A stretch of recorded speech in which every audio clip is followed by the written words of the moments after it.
اعوذ باللہ من الشیطان اللعین الرجیم بسم اللہ الرحمن الرحیم الحمد للہ رب العالمین الصلاة والسلام علی اشرف الانبیاء والمرسلین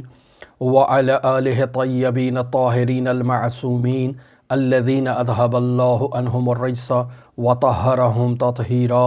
اللہم صلی علی محمد وآل محمد اللہم اخرجنا من الظلمات الوہم واکرمنا بنور الفہم اللہم افتح علینا ابواب رحمتک وانشر علینا خزائن علومک برحمتک یا ارحم الراحمین۔ عزیزان محترم، عرفان اسلامی کی تلاش کے عنوان پر ہماری آپ کے ساتھ گفتگو جاری ہے، اور بیان ہوا کہ صحیح عرفان کو پہچاننے کے لیے یہ ضروری ہے کہ اس سے پہلے ہم کاذب عرفانوں کو پہچان لیں۔ وہ عرفان جو باطل ہیں، وہ تصوف کے فرقے جو باطل ہیں، نادرست ہیں، غلط ہیں، ان فرقوں کو پہچاننا نہایت ہی ضروری ہے۔ اور بیان ہوا کہ مختلف قسم کے مذاہب، مختلف قسم کے فرقے جو ایجاد ہوتے ہیں، بنیادی طور پر ان کے پیچھے جو عوامل پوشیدہ ہوتے ہیں، ان میں مال و دولت کا حصول اور حب جاہ نہایت اہمیت رکھتی ہے کہ جن کی خاطر یہ فرقے، یہ مذاہب ایجاد ہوتے ہیں۔ پھر بیان ہوا کہ بس اوقات فرقوں کی ایجاد میں اور تشکیل میں استعمار کا بہت اہم رول اور بہت اہم کردار ہے۔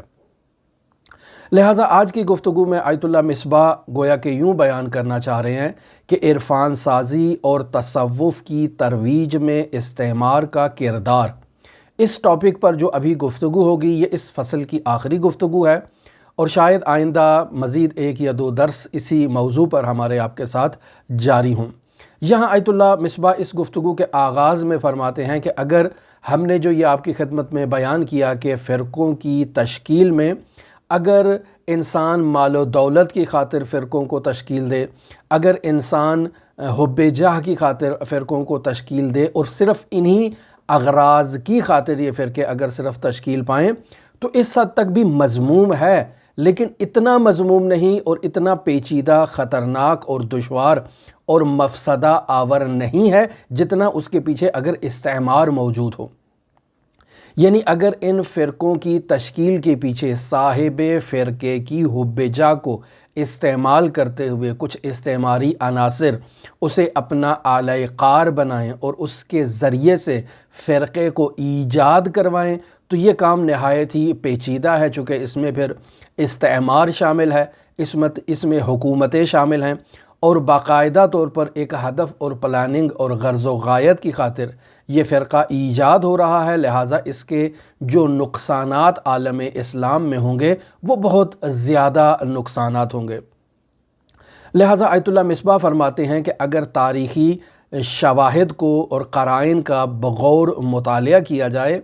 تو ہمیں یہ بات واضح طور پر معلوم ہوتی ہے کہ بعض جعلی مذاہب اور فرقوں کے بانی در حقیقت استعمار کے پست ترین عزائم کی تکمیل میں ان کے لیے اعلی کار کا کردار ادا کرتے رہے۔ یعنی خود ان کو معلوم نہیں تھا کہ وہ استعمار کے ہاتھوں میں کھیل رہے ہیں، اور استعمار ان کے ذریعے سے فرقہ ایجاد کر رہا ہے، یا ان کے ذریعے سے عالم اسلام یا عالم تشیع میں انحراف ایجاد کر رہا ہے تاکہ اپنے مذموم عزائم تک پہنچ سکے۔ لہٰذا اگر تاریخ معاصر کا، یعنی ہماری یہ جو ابھی تاریخ گزر رہی ہے، گزشتہ 200 300 400 سال اگر ان تاریخوں کا مطالعہ کیا جائے اور گزشتہ صدیوں کا اگر مطالعہ کیا جائے تو ان صدیوں میں جو فرقے اور جو مذاہب تشکیل پائے ہیں ان کا اگر بغور جائزہ لیا جائے تو یہ بات واضح ہے کہ ان فرقوں کی تاسیس کے پیچھے طاقتور ترین استعمار موجود ہے، اور اس کا ہاتھ بخوبی طور پر ہمیں نمایاں دکھائی دیتا ہے۔ پس ان فرقوں کا جو ہے وہ تاریخی تحلیلی جائزہ لینا یہ بہت ضروری ہے، اور ان کے پس پردہ وہ جو استعماری عزائم ہیں ان کو آشکار کرنا خود اپنی جگہ پر یہ ایک نہایت ہی اہم اور ضروری اقدام ہے۔ لیکن آیت اللہ مصباح فرماتے ہیں کہ ہمارے پاس چونکہ ہم یہاں عرفان اسلامی کی تلاش کو آپ کی خدمت میں بیان کرنا چاہ رہے ہیں، لہٰذا تفصیلی طور پر ہم اس موضوع پر گفتگو نہیں کر سکتے۔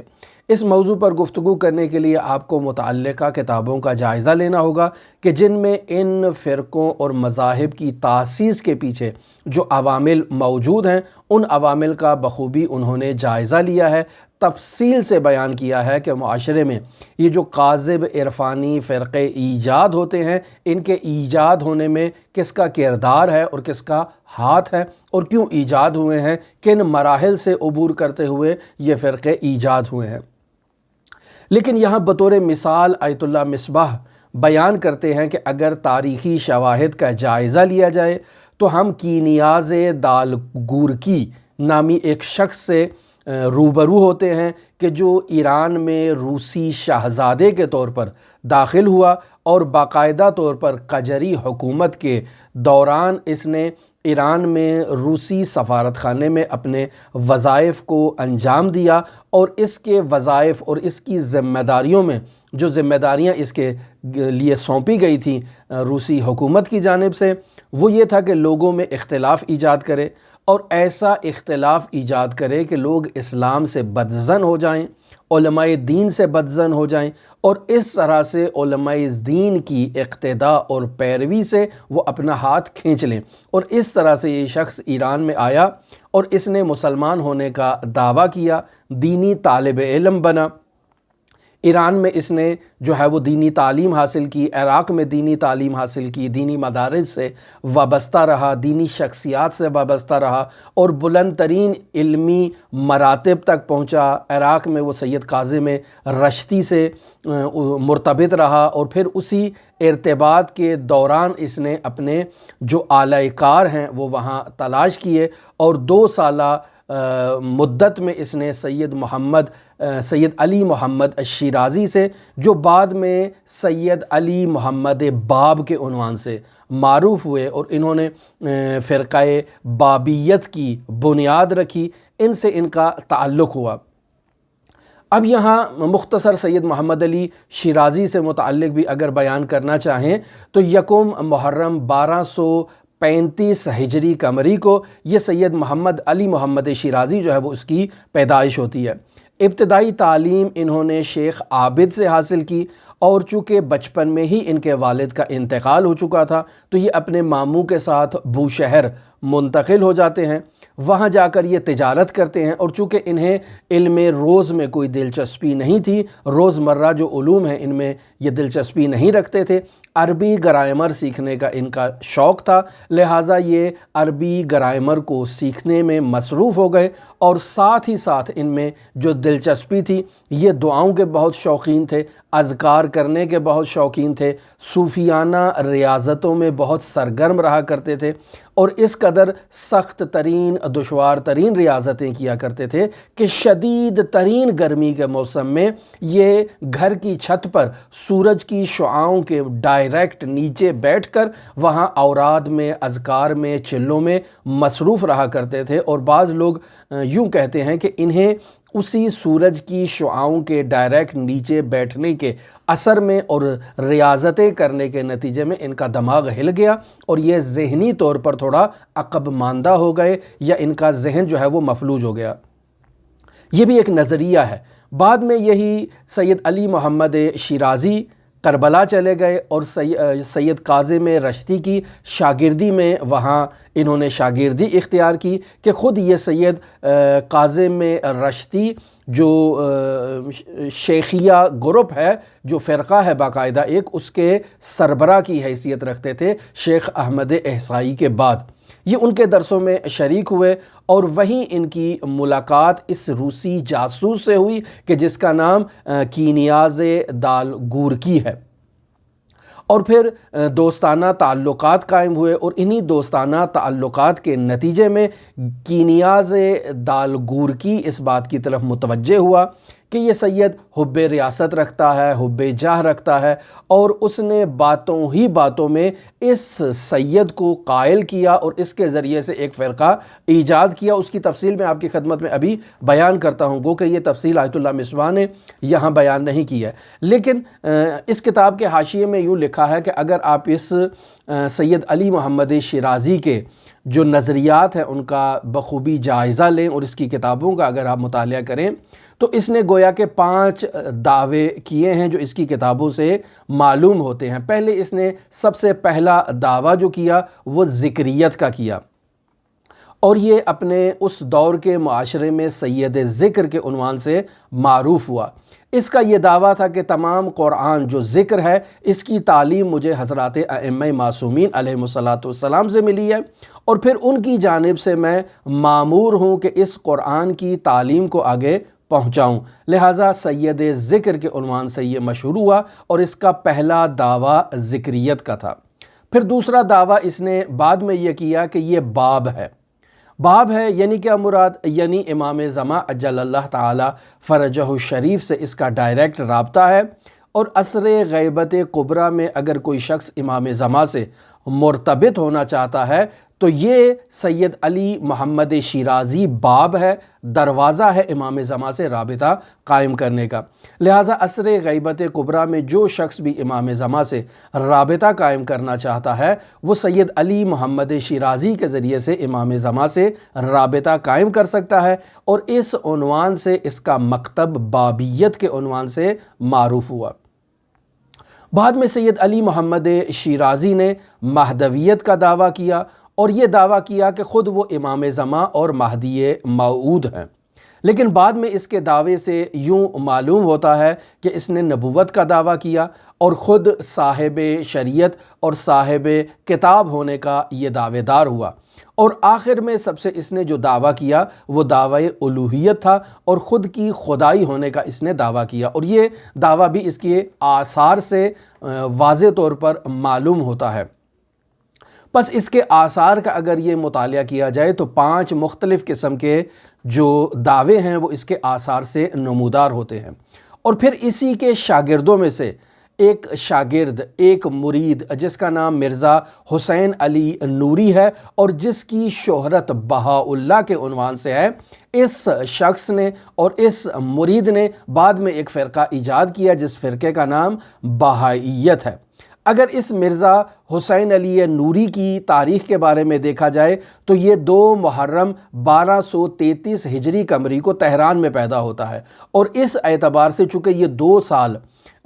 مرزا علی محمد شیرازی سے بڑا ہے، لہٰذا یہ تہران میں پیدا ہوتا ہے، وہ اپنی جگہ وہاں جو ان کا شہر ہے وہاں ان کی پیدائش ہوتی ہے، 2 سال یہ اس سے بڑے ہیں، لیکن 27 سال کی عمر میں یہ مرزا حسین علی نوری باقاعدہ طور پر سید علی محمد شیرازی کے مکتب سے تعلق رکھتے ہیں، اس کے مرید ہو جاتے ہیں، اس کی تعلیمات میں آتے ہیں۔ اس مرزا حسین علی نوری نے ابتدائی تعلیم وہیں تہران میں حاصل کی، اور ان کے استاد کا نام نظر علی حکیم ہے، اور یہ بھی صوفیوں سے بہت زیادہ لگاؤ رکھتے ہیں۔ پھر یہ عراق چلے گئے، اور عراق کے شہر سلیمانیہ میں انہوں نے شیخ عبد الرحمن سے،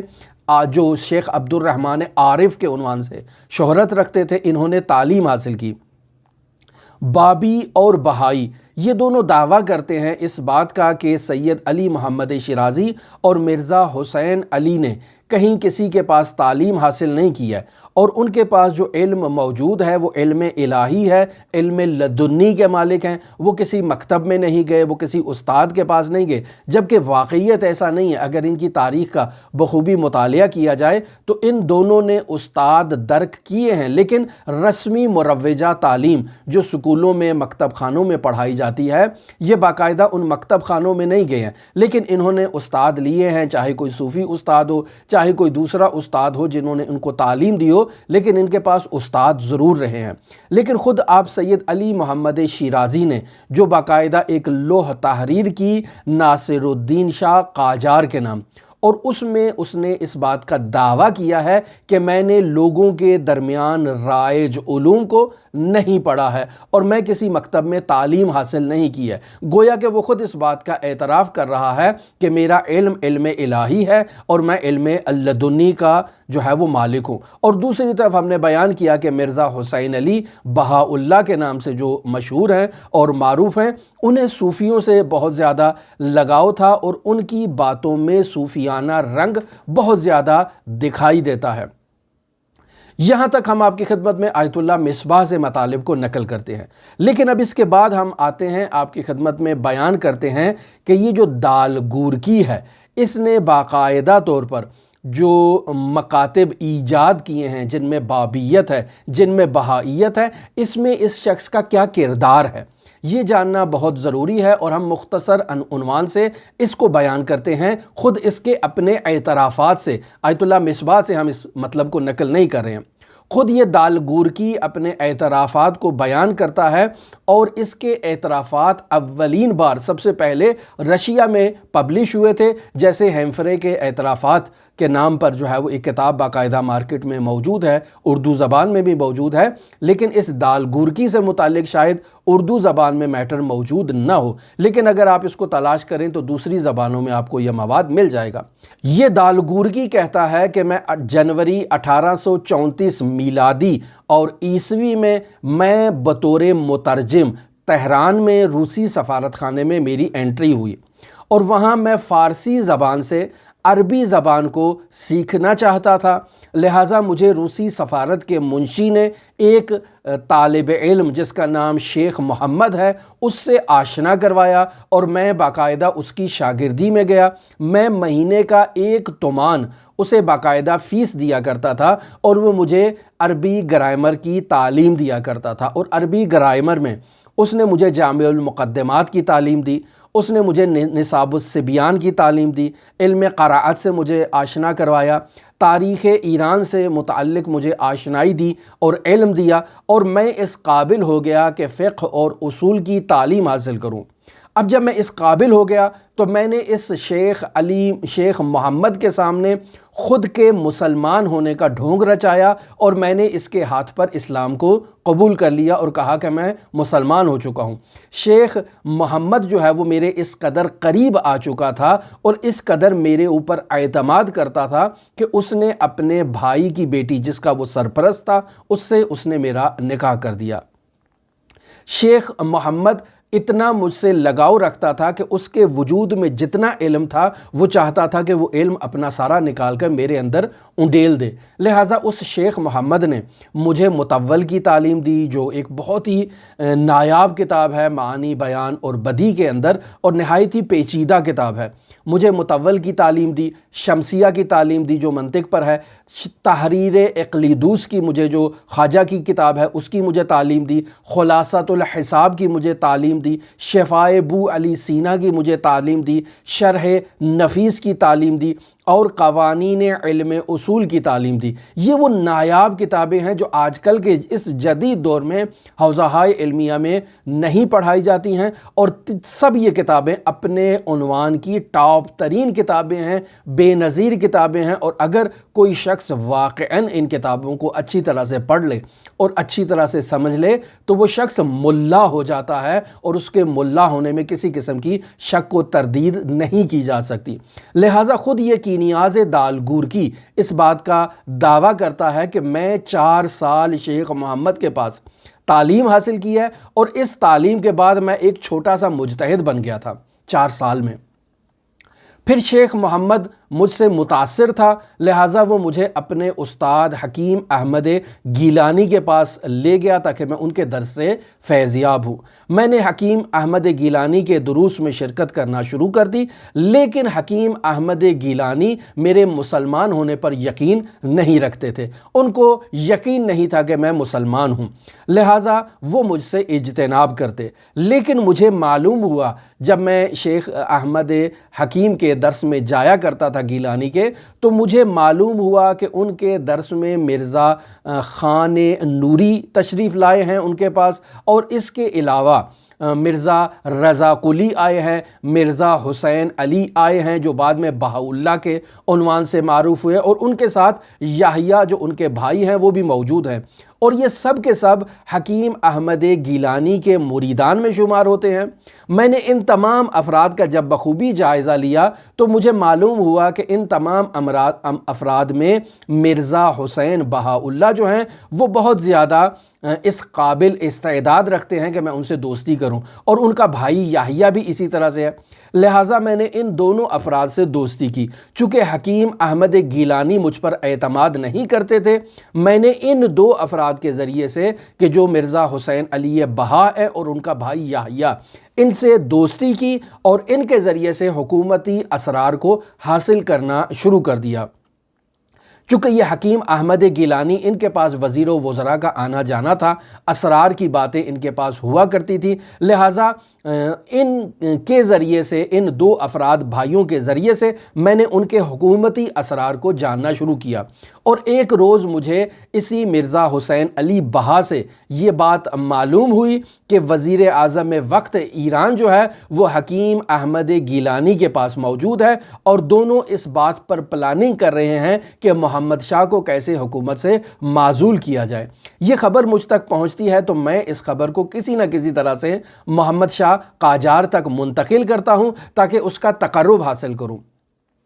لہٰذا اس کا تقرب حاصل کرتا ہوں اور اسی کے بہاف پر میں باقاعدہ اس مرزا حسین علی کو لالچ دیتا ہوں، اس کے بھائی یحییٰ کو لالچ دیتا ہوں، اور انہی دونوں کے توسط سے وزیر اعظم کو بھی قتل کروا دیتا ہوں اور حکیم احمد گیلانی کو بھی قتل کروا دیتا ہوں۔ پھر یہ لوگ زندان میں چلے جاتے ہیں اور بعد میں میرے اثر و رسوخ کے ذریعے سے انہیں زندان سے آزاد کروا دیا جاتا ہے۔ پھر یہ گورکی بیان کر رہا ہے اپنے اعترافات میں کہ میں اعلیٰ تعلیم حاصل کرنے کے بہانے جو ہے وہ عراق چلا جاتا ہوں، اور وہاں باقاعدہ طور پر میں تعلیم دین کے حصول کے لیے، اعلیٰ تعلیم حاصل کرنے کے لیے، اپنے مذموم مقاصد کو حاصل کرنے کے لیے میں باقاعدہ کربلا میں شفٹ ہوتا ہوں، اور باقاعدہ سید محمد کاظم رشتی ہیں جو باقاعدہ شیخ الطائفہ ہیں، شیخیہ کے، ان کے پاس میں تعلیم کا آغاز کرتا ہوں، اور وہاں اس قدر میں اعلیٰ تعلیم حاصل کرتا ہوں، اس قدر محنت کرتا ہوں، اس قدر مشقت کرتا ہوں کہ یہ رشتی جو ہیں وہ میرے اوپر بہت اعتماد کرنا شروع کر دیتے ہیں۔ نہ یہ کہ خود یہ اعتماد کرتے ہیں بلکہ ان کے تمام شاگرد وہ مجھ پہ بہت اعتماد کرتے تھے۔ میں نے وہاں عراق میں اپنا نام جو تبدیل کر کے بیان کیا تھا وہ یہ تھا کہ میرا نام شیخ عیسیٰ لنکرانی ہے، اور میں نے وہیں کربلا میں ایک اپنے لیے مناسب گھر لیا، اور میرے گھر کے ساتھ سید علی محمد شیرازی کا گھر تھا اور کلاس فیلو بھی تھے، لہٰذا میں آہستہ آہستہ اس کے قریب ہوا۔ مجھے معلوم ہوا کہ یہ سید جو ہے وہ حقہ پینے کا بہت شوقین ہے، طلسم، جادو، دعا، ریاضت ان میں بہت زیادہ دلچسپی رکھتا ہے، اور اس میں حب جاہ بھی پائی جاتی ہے۔ لہٰذا میں اس کے قریب ہوا تو مجھے معلوم ہوا کہ یہ جمعرات کو اپنے حقے کے تمباکو میں بھنگ ڈال کر باقاعدہ اس کا استعمال کرتا ہے، اور اس کا یہ نظریہ ہے کہ میں اس بھنگ کے نشے کی وجہ سے جو ہے وہ جب نشے کی حالت میں ہوتا ہوں تو میرے اوپر اسرار الہیہ جو ہیں وہ منکشف ہوتے ہیں، بہت سی ایسی باتیں جو عقل و دانش کے ذریعے سے سمجھی نہیں جا سکتی ہیں وہ میں اس ذریعے سے سمجھتا ہوں۔ عزیزان محترم، یہاں میں آپ کی خدمت میں یہ مطلب بھی بیان کر دوں کہ یہ صوفی حضرات یا بس اوقات بعض منحرف عرفانی ٹولوں میں جو افراد موجود آپ کو نظر آئیں گے، ان کے وجود میں مخدرات کا استعمال آپ وافر مقدار میں دیکھیں گے، یا وہ بھنگ کو باقاعدہ گھونٹ کے نشہ حاصل کرنے کے لیے پئیں گے، یا اس کے علاوہ بیڑی، تمباکو یا کوئی بھی ایسی چیز کا استعمال کریں گے۔ چونکہ ان کا یہ نظریہ ہے عزیزان محترم کہ انسان اس عالم مادہ سے منقطع ہو کر عالم معنی کی طرف اگر جانا چاہتا ہے تو اس کے دو راستے ہیں۔ ایک راستہ یہ ہے کہ انسان جو ہے وہ خود بخود انقطاع حاصل کر لے اس ذریعے سے کہ وہ کوئی نشہ آور چیز استعمال کرے، اس نشہ آور چیز کے استعمال کرنے سے اس کا اس جہان مادی سے رابطہ قائم ہو جائے، اور اس طرح سے وہ اس عالم ملکوت سے اس کا رابطہ متصل ہو جائے۔ ایک یہ طریقہ ہے۔ دوسرا طریقہ یہ ہے کہ انسان ریاضت نفس کرے، یہی جو شریعت مقدسہ مطہرہ اسلامیہ میں طرق بیان کیے گئے ہیں، انہی طریقوں پر عمل کرتے ہوئے انسان پر مکاشفے کی کیفیت طاری ہو، انسان پر وجد کی کیفیت طاری ہو، اور اس کیفیت میں انسان اس عالم مادہ سے عالم ملکوت کی طرف متوجہ ہو سکتا ہے۔ لہٰذا یہ صوفی حضرات بس اوقات آپ ان کی زندگی میں مشاہدہ کریں گے کہ یہ بھنگ کا استعمال کرتے ہیں، اور اس کے علاوہ انواع و اقسام کی نشہ آور نشیلی چیزوں کا یہ لوگ استعمال کرتے ہیں تاکہ اس طرح سے ان کے اوپر اسرار منکشف ہوں، عالم مادہ سے منقطع ہو جائیں، عالم معنی سے ان کا رابطہ برقرار ہو جائے۔ پس یہ سید علی محمد شیرازی بھی اسی طرح سے ایک دن ہفتے میں یعنی جمعرات کے دن اپنے تمباکو میں اور حقے میں جو ہے وہ یہ باقاعدہ بھنگ ڈال کر استعمال کیا کرتے تھے تاکہ انہیں نشہ آئے اور اس نشے میں وہ ان کے اوپر کچھ باتیں منکشف ہوں۔ یہ گورکی کہتا ہے کہ میرے سامنے وہ یہ حشیش استعمال کرتا تھا، مجھے اس کی دعوت نہیں دیتا تھا کہ تم بھی یہ حشیش استعمال کیا کرو۔ میں اس کی اس حالت میں مشاہدہ کرتا تھا کہ وہ کچھ ایسی باتیں کرتا ہے کہ جس سے میں استفادہ کر سکتا ہوں اور باقاعدہ اس کے ذریعے سے ایک مکتب کو ایجاد کرنے میں اپنا کردار ادا کر سکتا ہوں۔ لہٰذا یہ گورکی کہتا ہے کہ میں اس سید کا بہت زیادہ احترام کرنے لگا، میں اسے جب بھی مخاطب کرتا تو میں اسے جناب سید کہہ کر مخاطب کیا کرتا تھا اور اتنا احترام اس کو دیتا کہ یہ واقعاً یہ سمجھے کہ میں اس کا گویا کہ مرید ہوں۔ اور پھر ایک روز جب جمعرات کو اس نے بھنگ استعمال کی حقے کے اندر تو میں نے موقع کو مناسب سوچا کہ اب وقت بالکل مناسب ہے، اب میں اس کے سامنے باقاعدہ ایک ایسی بات کو القاء کرتا ہوں، اس کے اوپر بیان کرتا ہوں تاکہ یہ اس بات کو آہستہ آہستہ مجھ سے لے لے اور پھر اس طرح سے تشیع میں ایک فرقہ ایجاد ہو۔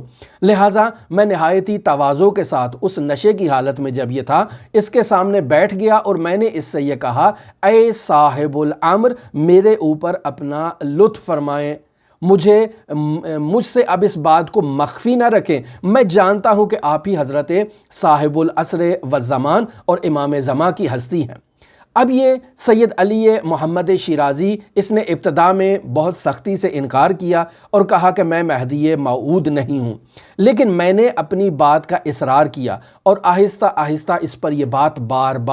بار تلقین کرتا رہا کہ نہیں تم ہی مہدی موعود ہو۔ اور پھر ایک روز رات کو جب اس نے بھنگ پی رکھی تھی تو میں نے اس کو اس حالت میں کہا کہ اب آپ کے اوپر چونکہ ایک کیفیت طاری ہے اور آپ کے اوپر اسرار الہی منکشف ہو رہے ہیں، لہٰذا اس حالت میں آپ قرآن مجید کی سورہ نبا کی تفسیر کریں۔ وہ سید علی محمد شیرازی سورہ نبا کی تفسیر لکھنے میں مصروف ہو گیا اور جو چیزیں وہ لکھتا تھا وہ مجھے دیتا جاتا تھا اور میں ان کی پروف ریڈنگ کرتا تھا۔ جو بات میرے مزاج کے اور میری آئیڈیالوجی کے یا جو میں نہیں چاہتا تھا اس پر میں خط لگا دیتا تھا اور ایک نیا مطلب اس کی جگہ پر لکھ دیتا تھا۔ چونکہ خود سید علی محمد شیرازی کے پاس اتنا وقت نہیں تھا کہ وہ میرے تصحیح شدہ اوراق کا مطالعہ کرے، لہذا جو تصحیح میں نے کرنا تھی وہی بات گویا کہ نافذ ہو گئی اور سید علی محمد شیرازی پر مخفی رہ گیا کہ میں نے کیا باتیں کی ہیں۔ اور آہستہ آہستہ میں اس کو یہ القاء کرتا رہا کہ تم مہدی موعود ہو اور تم اب قیام کرو اور لوگوں کو بتاؤ کہ تم امام زمان ہو، میں ہر لحاظ سے تمہیں سپورٹ کروں گا، مالی اعتبار سے تمہیں سپورٹ کروں گا، اور اگر تمہیں سیاسی اثر و رسوخ کے ذریعے سے سپورٹ کرنا مقصود ہو تو میں وہ بھی تمہیں کر سکتا ہوں، چونکہ میں ایک اعلیٰ خاندان سے تعلق رکھتا ہوں اور حکومتی سپورٹ بھی مجھے حاصل ہے۔ لہٰذا یہ سید علی محمد شیرازی وہاں کربلا سے باقاعدہ ایران واپس آتا ہے اور پھر ایران آ کر یہ باقاعدہ اپنی تحریک کا آغاز کرتا ہے اور بابیت کا اعلان کرتا ہے اور پھر آہستہ آہستہ لوگوں کو اپنے قریب جمع کرتا ہے اور خود کے امام زمان ہونے کا دعویٰ کرتا ہے۔ یہ کینیاز گورکی کہتا ہے کہ میں بعد میں ایران چلا گیا، روسی سفارت خانے میں واپس چلا گیا اور میں نے وہاں جا کر مرزا حسین بہا اور اس کے بھائی یحییٰ سے دوبارہ اپنا رابطہ مضبوط کیا۔ جب محرم کے ایام عزا آتے تو میں ان کے لیے باقاعدہ طور پر عزا خانے کا اہتمام کرتا اور میں نے انہی دو رابطوں افراد کو اور دونوں بھائیوں کو یہ کہا کہ تم سید علی محمد شیرازی سے رابطہ قائم کرو اور بابیت کا پرچار کرو۔ لیکن جب سید علی محمد شیرازی جیل میں چلا گیا تو اس وقت اسے وہاں جیل سے نکالنے میں میں نے مدد کی، اسے وہاں باقاعدہ شیراز منتقل کر دیا گیا، شیراز سے اصفہان منتقل کر دیا گیا اور پھر اصفہان سے اسے کہیں اور منتقل کر دیا گیا۔ میں نے حسین علی بہا اور یحییٰ کے ساتھ مل کر اس کی حمایت کی اور جب ہمیں یہ بات محسوس ہوئی کہ اب سید علی محمد شیرازی ہمارے لیے خطرناک ہو چکا ہے تو میں نے ناصر الدین شاہ قاجار سے مدد لے کر فرقہ بابیت کے اس سربراہ کو جو ہے وہ اعدام کروایا، اس کو تیر باران کروایا، یعنی جیسے گولیوں سے اس کو چھلی کر کے اس کو قتل کروا دیا، اور بعد میں نے اسی مرزا حسین علی بہا کے ذریعے سے اس بابیت کا مزید آگے پرچار کروایا، چونکہ یہ مرزا حسین علی بہا اور یحییٰ دونوں اس کے عقیدت مند اور مریدوں کی فہرست میں شامل ہوتے تھے، لہٰذا انہیں میں نے کہا کہ تم عراق چلے جاؤ، بغداد چلے جاؤ، اور میں نے یحییٰ سے کہا کہ تم نے جو ہے وہ حسین علی بہا اس کو تم نے باقاعدہ طور پر جو ہے وہ بہا اللہ کے عنوان سے متعارف کروانا ہے اور لوگوں کے درمیان اس کی شہرت کروانا ہے کہ میں یظہرہ اللہ، یعنی جسے اللہ نے ظاہر کرنا ہے وہ شخص یہی بہا اللہ ہے اور یہی مرزا حسین علی بہا ہے، لہٰذا اس عنوان سے تم اس کی شہرت کرو اور اسے کسی سے رابطہ نہ کرنے دو، یہ کسی سے ملاقات نہ کرے، یہ کسی سے بات نہ کرے، چونکہ ایک تو یہ بوڑھا ہے اور دوسرا یہ پڑھا لکھا نہیں ہے، زیادہ خوفزدہ بھی ہو جاتا ہے، اگر یہ لوگوں سے رابطہ کرے گا، علمی مناظرے کرے گا تو جلدی شکست کھا جائے گا، لہٰذا تم اس کا کسی سے رابطہ برقرار نہ ہونے دو۔ اس کو مالی سپورٹ بھی میں نے کی، دونوں کو، انہیں سیاسی سپورٹ بھی میں نے کی، اور ان دونوں کے ذریعے سے میں نے فرقہ بہائیت کی باقاعدہ طور پر وہاں بنیاد رکھی اور داغ بیل ڈالی۔ لیکن یہ فرقہ زیادہ نہیں پنپنے پایا، چونکہ دولت برطانیہ نے جو ہے وہ مداخلت کی اور ان دونوں بھائیوں کے درمیان جو ہے وہ اختلاف ایجاد کیا۔ یہ یحییٰ قبرص چلا گیا، اپنے بھائی سے جدا ہو گیا، اور اس نے خود کو صبح ازل کے عنوان سے یاد کیا کہ میں اس سید علی محمد شیرازی کا جانشین ہوں، اور اس نے مجھے صبح ازل ہونے کا جو ہے وہ لقب دیا ہے، جبکہ یہ مرزا حسین جو ہے اس نے اپنے آپ کو بہا اللہ کے عنوان سے جو ہے وہ شہرت کروائی، البتہ اسے بہا اللہ کا لقب جو ہے وہ سید علی محمد شیرازی نے نہیں دیا تھا۔ اب یہاں یہ بیان کرتا ہے الگورکی کہ ہمارا رقیب جو سیاسی رقیب ہے برطانیہ، وہ کوشش کر رہا تھا کہ اس یحییٰ کے ذریعے سے ہمارے اسرار کو، ہمارے رموز کو اور ہماری باتوں کو کشف کرے، لہٰذا اس وقت یہ بہائیت زیادہ پنپنے نہیں پائی، اور جو توقعات مجھے بہائیت سے تھے وہ توقعات میری پورا نہیں ہو سکیں، لہٰذا آپ اس الگورکی کی تاریخ کا اگر دقیق مطالعہ کریں تو تاریخ کینیاز الگورکی جو باقاعدہ جماہیر شوروی کی جانب سے پبلش ہوئی، اور پہلی مرتبہ الشرق نامی رسالے میں اس نے اپنے اعترافات کو پبلش کیا، اور اس کے بعد پھر بہت سارے اور عنوان سے اس موضوع پر کتابیں لکھی گئیں اور اس کے اعترافات کو بیان کیا گیا، اور ان تمام اعترافات کو دیکھتے ہوئے سید علی محمد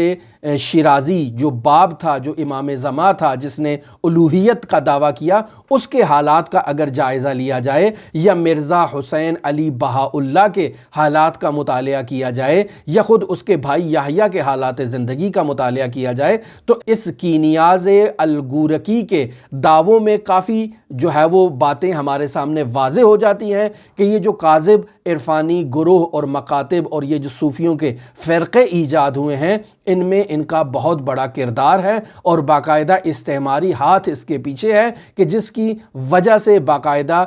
اسلام میں، تشیع میں باقاعدہ ایسے فرقوں کو ایجاد کیا گیا تاکہ اس کے ذریعے سے اسلام کو اور مسلمانوں کو ان میں اختلاف ایجاد کیا جائے، لوگوں کو علماء حقہ سے دور کیا جائے، اور اس انداز میں نامحسوس طریقے سے وہ اسلام کے درمیان ایک بہت بڑا رخنہ ایجاد کریں۔ یہ موضوع ابھی جاری ہے اور ہم اپنی آئندہ گفتگو میں بھی اسی موضوع کے تسلسل کو آپ کے ساتھ بیان کریں گے۔ ہماری دعا ہے کہ خداوند متعال ہمیں ان کاذب عرفانوں کی شناخت کے ذریعے سے درست، حقیقی، صحیح عرفان اسلامی کو پہچاننے کی توفیق عطا فرمائے۔ حضرت امام زمان عجل اللہ تعالی فرجہ شریف کے ظہور میں تعجیل فرمائے، اور ہم سب کو حضرت کے اصحاب و اعوان و انصار میں شمار فرمائے۔ اللہم صلی علی محمد و آل محمد وعجل فرج قائم آل محمد۔